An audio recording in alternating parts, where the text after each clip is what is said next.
kasabihang malalim ang tahimik na ilog, tila akma kay ex-PBB housemate Will Ashley sa pagiging tahimik at tila malalim ang iniisip.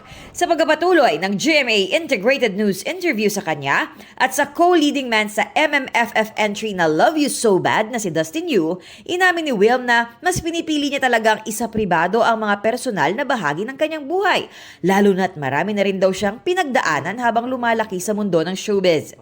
Madaming pwedeng maibato sa'yo, maraming pwedeng masabi sa'yo, magamit sa'yo para siraan ka.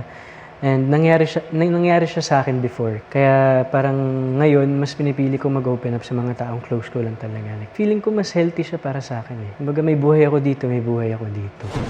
Pero paglilinaw ni Will, buo ang kanyang puso sa tuwing humaharap sa mga tao. It's just meron lang talaga akong wall sa sarili ko. Pero kung magiging palagay naman yung loob ko sa'yo, why not, diba? Nakahanap naman din po ako ng mga totoong kaibigan dito sa industriya.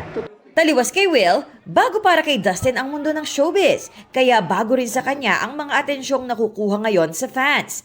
Ni hindi nga raw niya minanifest ang kasikatan dahil sa palagay niya noon ay malayo sa katotohanan na mangyari ito. Hindi ako sumuko maniwala dito sa industriya. Hindi ako nag-give up na talagang ipakita kung gaano yung pagmamahal ko dito sa pag-arte o dito sa showbiz. Pinakamasayang part for me is yung nakakilala ko ng mga tao na talagang sumusuporta sa akin.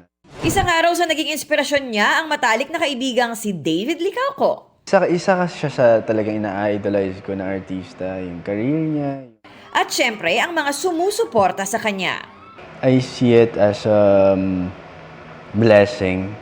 Talaga, ang dami kong nagiging kaibigan o ang dami kong nagiging inspirasyon at nagiging inspirasyon din ako para sa iba. So, ayun yung parang mahalaga para sa akin.